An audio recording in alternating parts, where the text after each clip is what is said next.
Jadi ini Ramadan hari kedua cukup membahagiakan karena lengkap. Ketiga, awakmu poso disi berarti. Iya, Pak. Wah, sekarang puasa ketiga. Aku kedua, berarti sing awal mokel kayaknya. Mumpung ada ini hampir para kepala-kepala dongkol ini. Kepala Hima Negara Dongkol, kepala Hima Kota Dongkol. Mumpung lagi kumpul kita ngevlog bareng ya. Karena Ramadan kita cari tema yang menarik adalah paradok dari Ramadan. Ramadan ini janjane kan bulan suci. Harusnya semua orang ini berlomba-lomba ke arah kebaikan. Nek basa Lamungane kae fastabikul khairat ya. Nah, tapi paradoknya kok kriminalitas meningkat. Nah, ini sakjane ono apa? Kita mulai saja dari hampir dongkol ini Hima Negara. Sapa Ferry. Piye, Ramadan kok agak kriminal piye? Gimana ya? Saya sendiri juga bingung sih, Pak. Ramadan itu namanya aja ya Ramadan. Banyak teman-teman yang bicara Ramadan, tapi dalam prakteknya itu hanya mungkin karena keimanannya kurang, atau karena rasa percayanya, atau karena nggak bisa mengerti apakah arti Ramadan itu. Saya rasa hanya menahan lapar saja, Pak. Menahan lapar tanpa adanya pengertian, pemahaman khusus mengenai Ramadan dalam arti yang sebenarnya. Nah, mungkin salah satu contohnya itu mungkin bisa menjadi salah satu contohnya, sehingga kriminal-kriminal yang terjadi semakin bukannya malah surut, malah menjadi-jadi. Kalau pernah saya lihat di Instagram itu bukan kriminal sih, Pak, ini, Pak. Klub-klub malam juga masih banyak yang buka, padahal katanya bulan Ramadan. Yang substansinya seperti Pak Didin katakan tadi di awal, memperbaiki diri, kemudian untuk pendekatan ke Tuhan yang lebih intens lagi. Itu sih, Pak. Oke, kita lanjut ke ini. Hampir Hima Kota Dongkol. Dongkol iki apa to? Mbak Nisrina, pendiri Cafe Pena. Yang membuat nama Cafe Pena, silakan Mbak Nisrina. Kalau menghubungkan antara kriminalitas dan Ramadan itu menurut saya tidak ada hubungannya, Pak. Jadi kalau gini, jadi di negara kita ini atau semua orang ini, ketika adanya kriminalitas itu ya tetap berjalan, meskipun itu sedang Ramadan, meskipun itu sedang Idul Fitri pun bisa jadi bakal tetap ada kriminalitas gitu kan.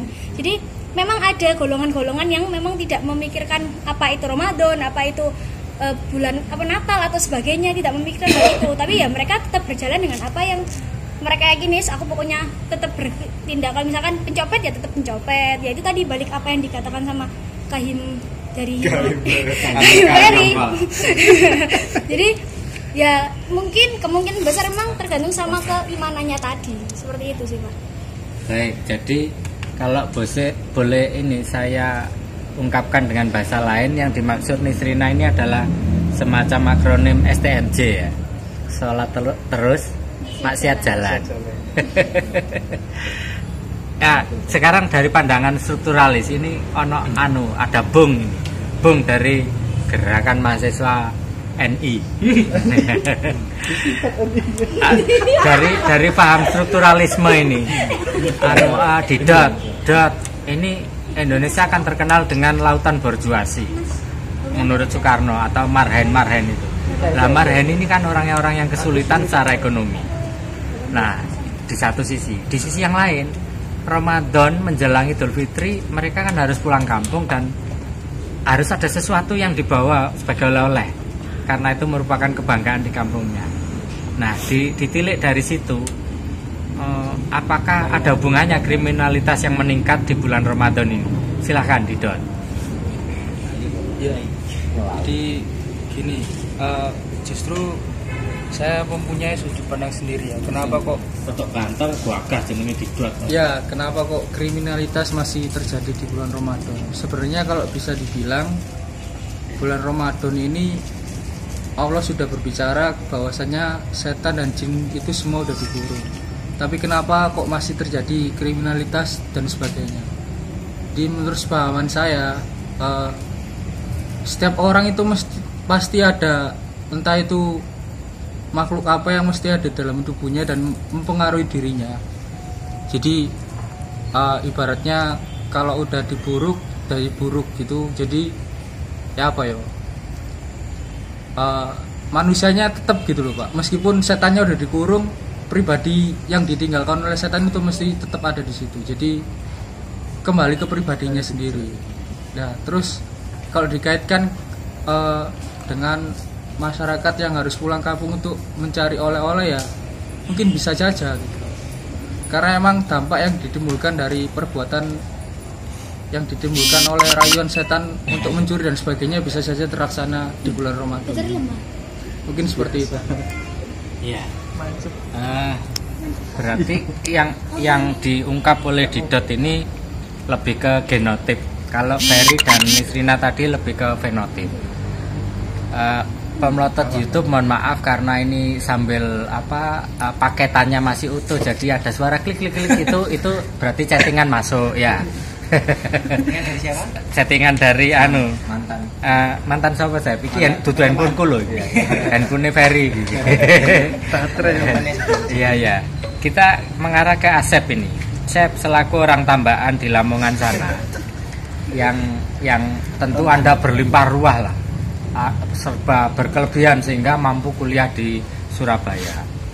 Apakah ada pengaruhnya Ramadan dan tidak Ramadan bagi anak yang kos ini? Apakah uang Anda tetap melimpah ruah atau malah berkurang? Silahkan Asep. Bentar Pak, sebelum saya menjelaskan Ramadan saya rokokan dulu. Kebatas. Merek apa itu? Pak, merek melinjo. Gue kayak ganti merek aja. Gak apa-apa Pak, sepenting enak dirasani. Apa Pak mau Pak pembahasannya? Ya wis, Ramadan ya. Gak mau aku arep ngomong sing iku mau. Ramadan kenapa kok banyak kriminal? Yeah. Karena kebutuhan Pak. Kembali lagi ke teori kebutuhan, seperti layaknya korupsi. Enggak butuh ya enggak korupsi, kalau butuh ya korupsi, tapi itu ya wajar bagi orang Indonesia. Nah, untuk Ramadan pun kalau sholat jalan kriminal juga jalan, ya itu juga wajar. Karena apa? Kebutuhan manusia untuk untuk kebutuhan yang ada di desa, kalau misalkan mudik pun juga meningkat. Nah, karena karena diimbangi dengan kebutuhan itu tadi. Lah, dilihat dari sisi kenapa kriminal itu selalu identik terjadi di perkotaan bukan di desa, karena tidak ada mudik di bulan Ramadan itu dari desa ke kota, melainkan dari kota ke desa. Makanya tindak kriminal biasanya itu dilaksanakan di kota karena ingin membawakan sebuah bingkisan untuk keluarganya di desa. Ya mungkin hasil kebutuhan. Nah, itu ya. Terus kembali lagi ke pertanyaannya Pak Didin. Bagaimana prinsip Ramadan bagi anak kos dan prinsip Ramadan bagi yang tidak anak kos? Bagi saya sih sama saja, karena anak kos dan bukan yang anak kos itu sama-sama STMJ, sholat terus maksiat ya jongos. Seperti itu ya. Melihat dari sisi uang saku pun dari orang-orang yang notabene ngekos itu ya sama saja, enggak ada hari Ramadan dan ada pun hari Ramadan itu tetap berkurang atau tidak bisa di-manage. Karena apa? Ya meskipun puasa ya ujuk-ujuk pas jam 12 tet, kalau temannya ngajak ngopi ya ngopi juga akhirnya, karena ya itu tadi jauh dari rumah, tinggal di kos, nggak ada yang ngontrol. Akhirnya kenapa ya? Yang ngontrol ada temannya sendiri, ngajak ngopi yang ngopi, ngajak ngerasani yang ngerasani, meskipun dia ditanyain dosennya puasa seperti itu. Nah, dan ditelepon orang tuanya, lagi apa puasa Jo? Puasa. Padahal ya lagi ngopi seperti itu. Nah, kenapa kok demikian? Karena yaitu tadi kebutuhan tidak diimbangi dengan iman, akhirnya Ramadan itu seperti hari-hari biasa. Hanya saja Ramadan identik dengan euforia atau eksistensi. Jadi membaca Quran tadarus, difoto cekrik, baca Quran edisi Ramadan gitu. Terus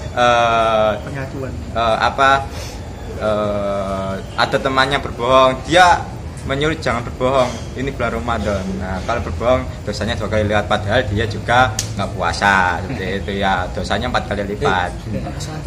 Terus uniknya di bulan Ramadan, seperti halnya sekarang ya, meskipun saya juga hari ini puasa menikmati hari Ramadan, ngevlog tapi nggak terawih ya, nggak apa-apa lah, yang penting barokah. Mung bisa sabar. Lan tawadhu. Seperti itulah. Jadi bagi saya itu Ramadan itu seperti hari-hari biasa, tapi untuk ditanya oleh orang lain, bagi saya Ramadan tetap jalan, puasa jalan, maksiat jalan, Ramadan jalan, puasa jalan, tadarus jalan, tarawih jalan, ya jalan di tempat maksudnya. Demikian mungkin bisa ditambah oleh Pak Didin. Padahal maksud saya tadi, kalau anak kos itu bagaimana, tidak kos gimana, itu kan kaitannya dengan takjil gratis ya, bisa menghemat uang. Ternyata ya mokel poso beduk ya percuma ya, tetap habis juga uangnya. Terus begini, bagi mereka anak kos yang punya jeding itu kamar mandi, kan bisa tabayun, jadi kongkom gitu. Tabayun kok kongkom gitu. Sekarang ke Pak Lukman dulu sekarang. Pak Lukman, ini kaitannya dengan ini puasa Ramadan ini, orang rame-ramenya atau motifnya sedang tinggi untuk mencari uang sebanyak-banyaknya. Ini terkait kriminalitas meningkat ataupun tidak, tetapi semua sektor itu lagi mengejar keuangan. Nah, begitu nyampe di desa nanti Idul Fitri itu apakah kira-kira uang itu bisa membantu putaran ekonomi atau justru malah sebaliknya? Pak Lukman sekarang. Ya, kalau dalam teori ekonomi itu memang permintaan dan penawaran itu kadang-kadang aneh juga ketika dihadapkan dengan momentum Ramadan dan menjelang hari raya itu. Jadi seharusnya kan ketika permintaan itu naik, penawaran juga naik. Nah, tapi ketika Ramadan ternyata tidak seperti itu. Ada beberapa sektor yang barangkali tidak sesuai gitu. Nah, tapi karena saya bukan orang alim ya, artinya banyak yang lebih berilmu daripada saya nggak bisa mengomentari kenapa kok kriminalitas tetap tinggi di bulan Ramadan, karena saya takut nanti kalau dicekal, karena kan banyak itu FPI bergoyang. Bukan sekarang banyak tipikal yang ada tipikal dakwah itu yang lembut dengan penuh toleransi dan welas asih, tapi ada juga yang dengan harus fanatis. Memang segala sesuatu bahkan beragama itu memang harus fanatis. Kalau nggak fanatis mana bisa? Harus kaku ya? Harus radikal. Kalau nggak radikal nggak bisa. Nggak bisa masuk. Pak. Pak. Kancane ini najis. Nah, saya takutnya sama yang banyu wudu apa kok iso ketok ngono. Fanatik dan radikal itu nanti kalau saya salah ngomong nanti malah bledru kabeh. Nah, terkait itu semua, nah ini kan fenomena sosial, seharusnya kan bisa ditarik ke momentum yang menjadi fastabikul khairat yang disebutkan Pak Didin tadi. Tapi saya agak bingung tadi yang tentang fenotip dan genotip tadi gimana Pak? Hubungannya nanti dijelaskan. Ya. Nah, terus ini apa? Nah, terus ini apa itu? Nah, kalau ngomongin kriminalitas dan hal-hal yang berbau immoral gitu, nggak perlu pakai dalil agama dan hukum lah. Ya. Yang namanya nyuri, berbohong itu kan secara hati nurani sudah salah gitu. Nggak enak ngelakuin itu kan berat sebenarnya. Iya.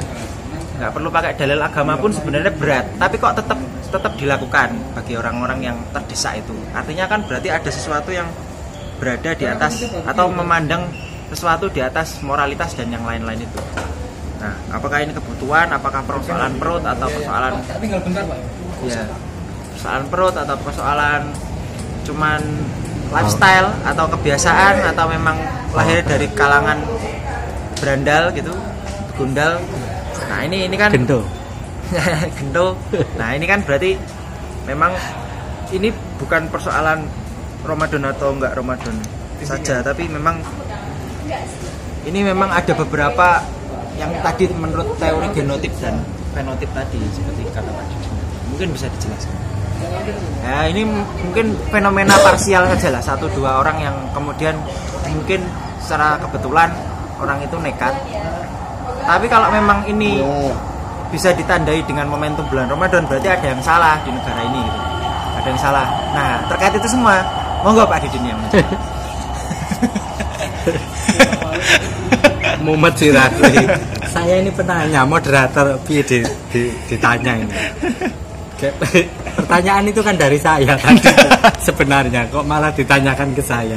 Ya tapi tak coba siapa tahu ada benarnya.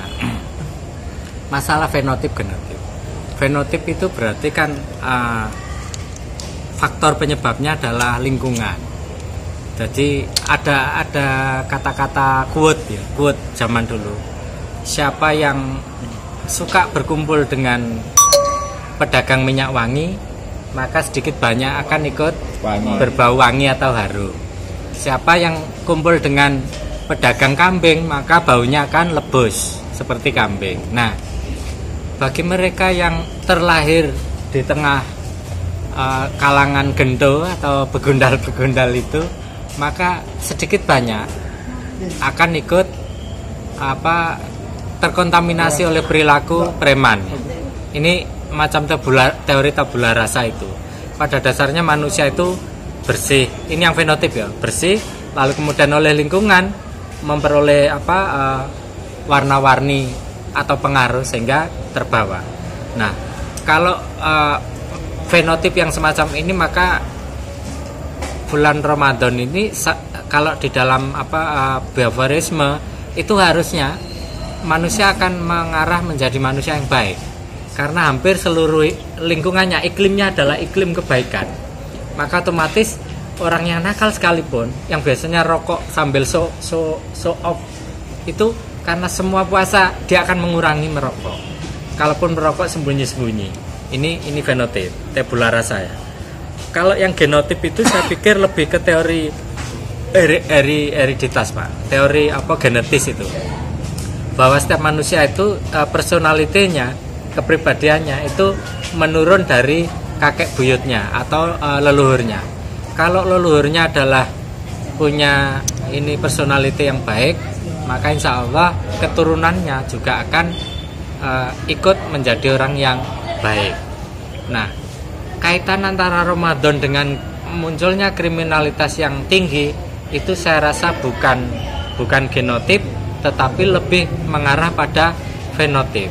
Kenapa fenotip? Ya karena meskipun ada iklim Ramadan mengajak ke arah kebaikan semuanya, tapi ingat bahwa Idul Fitri secara tradisi, secara budaya itu menganjurkan atau mengajak untuk berlomba-lomba pamer.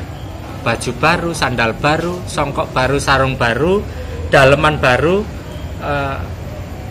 dan bagi yang sedang beristri mungkin bawa momongan baru dan seterusnya. Ini apalagi kalau ditingkatkan mobil baru dan seterusnya, sehingga yang tadinya kebutuhan harian itu dirasa cukup karena menghadapi Idul Fitri, dan oleh tradisi masyarakat dipaksa untuk menunjukkan keberhasilannya pada saat di kota, maka seseorang tersebut akhirnya mencari jalan lain selain jalan suci, yakni jalan pendek, jalan singkat, cepet nalar, sehingga akhirnya melakukan kejahatan. Bisa nyopet, bisa nyolong, bisa juga menghabiskan dana proyek KAK dan seterusnya. Sehingga inilah yang saya katakan bahwa ternyata ada kaitan meningkatnya kriminalitas baik yang kerah putih maupun yang kerah doreng hitam dan seterusnya karena terkait dengan tradisi Idul Fitri yang dimaknai sebagai menunjukkan keberhasilan saat mereka di kota. Idul Fitri bukan dimaknai sebagai sebuah mangayu bagyo karena telah berhasil menuntaskan puasa selama 1 bulan penuh. Nah, kesalahan-kesalahan pemaknaan Idul Fitri yang dipengaruhi oleh adat, tradisi atau budaya semacam itu tentu saja berpengaruh pada perilaku manusia yang mencari jalan alternatif atau jalan singkat tadi. Saya pikir itu Pak Lukman yang bisa saya berikan mengenai hubungan antara meningkatnya kriminalitas dengan bulan Ramadan. Ada lagi yang menarik, pada saat di bulan Ramadan ini orang-orang termotivasi mengumpulkan uang sebanyak-banyaknya, begitu Idul Fitri mereka akan memindahkan uang yang tadinya di perkotaan dibawa ke desa. Jadi pada saat Idul Fitri itu terjadi migrasi besar-besaran di Indonesia. Sehingga karena ada migrasi atau mobilitas penduduk dari kota ke arah desa, yang ikut serta adalah keuangan. Di momen inilah terjadi pemerataan finansial di seluruh pelosok tanah air. Cuman sayangnya ketika uang ini merata ke seluruh pelosok di tanah air, begitu selesai Idul Fitri ini harapan terjadi putaran ekonomi di desa-desa di seluruh Indonesia ini ternyata tidak kunjung terjadi karena ada bank di unit-unit desa itu yang ternyata menyerap lagi uang-uang yang ada di desa itu untuk disedot lagi ke arah kota melalui bank. Nah, fenomena semacam ini jika tidak ditangkap oleh pemerintah, maka persebaran uang yang tadinya memusat di kota-kota dan bisa merata di seluruh Indonesia ini tidak membawa efek putaran ekonomi di desa. Nah, tetapi sebuah negara yang baik akan melakukan diskresi. Jadi biarkanlah uang itu berada di desa-desa selama sebulan saja. Tolong bank-bank ini diberi semacam diskresi begitu. Selama sebulan jangan ada penyedotan uang dari desa menuju kabupaten atau bahkan ke kota besar, supaya ada kesempatan bagi desa-desa itu untuk adanya putaran ekonomi. Harapan kita putaran ekonomi itu nanti bisa menolong desa yang tadinya lumpuh karena telah ditinggal migrasi ke kota.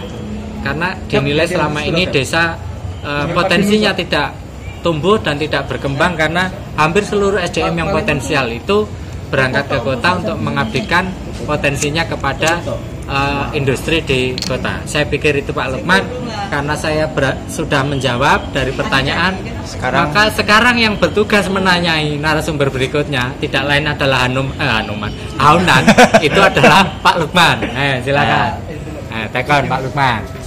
Nah, terkait dengan perputaran ekonomi, Mas Haunan, kira-kira merasakan nggak efek dari Ramadan hingga libur Idul Fitri itu? Jadi ketika momentum Idul Fitri itu kan seperti yang diceritakan Pak Didin, ada perputaran ekonomi yang nantinya akan merata di seluruh berbagai penjuru, tetapi pada akhirnya tidak menunggu begitu lama akan terpusat kembali di kota-kota, sehingga ini menjadi kejomplangan kembali.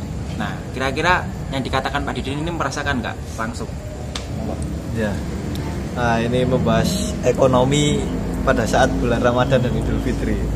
Saya jadi ingat Pak, jadi ingat waktu kecil.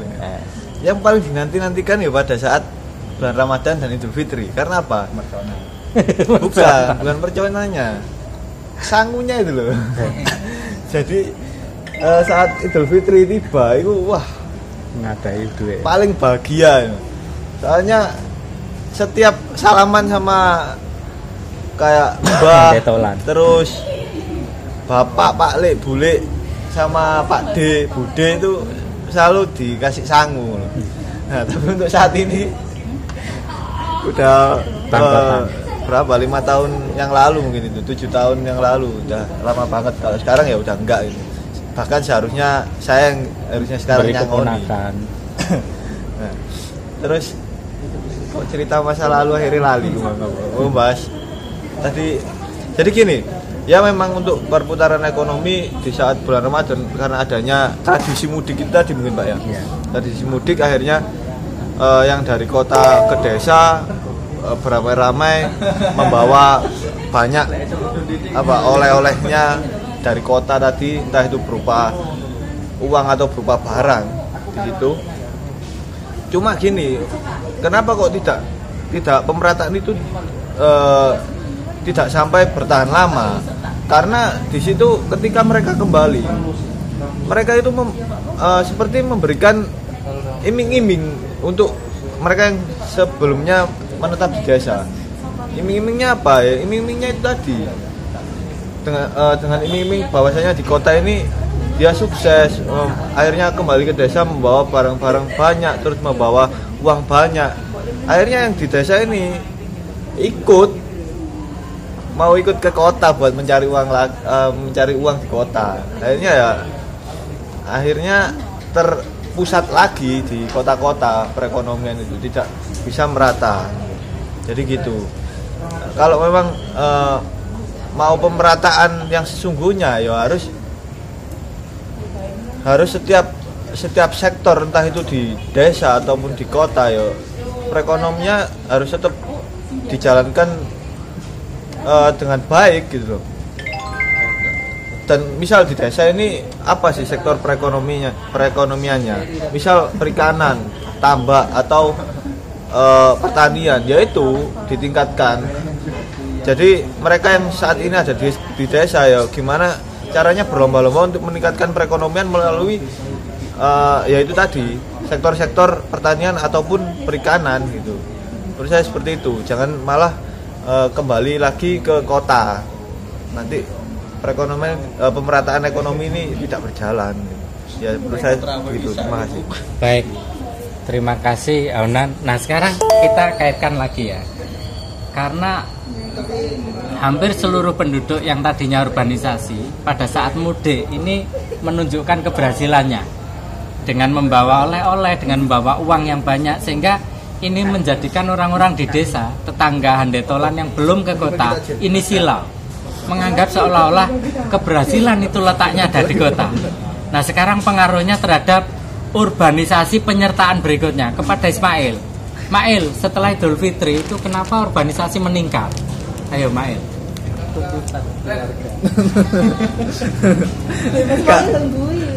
Katanya Mas Ferry karena tuntutan keluarga. Jadi kembali ke pertanyaan yang ditanyakan oleh Pak Didin, kenapa setelah Idul Fitri urbanisasi itu meningkat? Ada dua faktor yang mempengaruhi. Satu yang dikatakan Mas Ferry, tuntutan keluarga.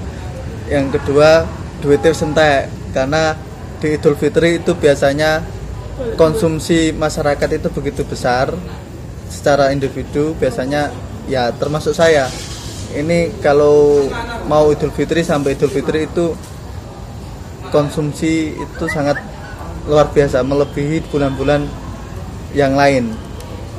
Jadi bisa 2 kali lipat, bahkan 3 kali lipat pengeluaran yang saya keluarkan ketika masuk mulai bulan Ramadan sampai Idul Fitri itu. Jadi kemudian setelah mengalami pengeluaran yang begitu banyak, maka ada tuntutan bagaimana kita harus mendapatkan pemasukan atau mencari pemasukan buat menambal pengeluaran yang begitu banyak. Akhirnya orang-orang desa yang kebetulan hidupnya di desa, biasanya kan pengeluaran banyak, akhirnya dia masuk ke kota untuk mengais rezeki di kota itu sendiri. Nah, bahkan yang kedua, lowongan pekerjaan setelah Idul Fitri itu biasanya mulai dibuka. Sebelum Ramadan kontrak-kontrak diputus semua supaya pabrik tidak ngasih THR. Nah, setelah Idul Fitri baru dibuka lagi pabrik-pabrik mulai berjalan sesuai jalannya sampai selanjutnya seperti itu. Jadi itu sih mungkin alasan yang pertama ya karena tuntutan, yang kedua karena juga lowongan kerja ketika setelah Idul Fitri itu mulai dibuka lagi. Sudah. Oke. Lanjut ke Mbak, siapa itu namanya? Umun Nurero. Pada saat Ramadan dan menjelang Idul Fitri, kira-kira usaha musiman apa yang paling ramai, Mbak? Usaha musiman ya, Pak ya. Kalau di sekitar rumah saya atau gimana? Ya, dimanapun. Kalau di sekitar rumah saya itu biasanya ada kayak pasar dadakan gitu, Pak. Jadi pas ya enggak lah, Mas. Jadi pasar dadakan itu kayak ada orang jualan sayur, terus jualan gorengan, terus es gitu Pak kalau menjelang menjelang maghrib gitu. Terus nanti ya gitu. Ada lagi yang tiba-tiba jual baju buat hari raya kayak gitu. Terus snack buat lebaran. Kalau Hamin berapa lebaran gitu sih. Mbaknya siapa musiman? Kalau saya sih nggak musiman Pak, setiap hari usaha saya. Setiap hari usaha. Usaha untuk Kalau gitu Asep ikut dong. Langsung apa? Ya Ya nggak apa-apa Ya. usaha kan nanti kalau usaha berdua kan lebih baik kan. Oh gitu Mas Iya. Asep ya. Nanti benefitnya bisa di apa ya di manage dengan sedemikian rupa ya. Ya nggak kayak rupanya Mak. Mbak itu kangen rek. Tak kira tak. Itu Pak, nggak ada kelas. Anak Ray. Coba nih preset sini. Kelas dong. Ray. Masuk. Salok ya. Pak, mau saya apa Pak? Satu komentar sini. Satu komentar. Nah. Ngantuk saya. Oh ya wes kak gelem closing Pak. Mas Ferry loh sudah Yang dapat. mengclosing harusnya Ferry malah pendahuluan. Nah, niaga, oke. Kak. Coba dari sudut pandang niaga dan Asep. Sudut pandang niaga. dan di closing dari sudut pandang agama. Oh, agama dan niaga. Karena agama itu menganjurkan umat muslimnya itu untuk berdagang dan berusaha. Karena berusaha tanpa berdagang itu seperti rokok tanpa korek. Nah, terus untuk Ramadan ini ya berkah yang paling baik dan paling mujarab adalah Ramadan dengan berusaha ya mencari keuntungan meskipun rugi masih ada. Mungkin seperti itulah dari kami ya Forum Sawo Madhab Semolowaru kami ucapkan minal aidin wal faizin. Mohon maaf lahir dan batin ya. Sekian wabillahi taufiq wal hidayah wal inayah. Wassalamualaikum warahmatullahi wabarakatuh.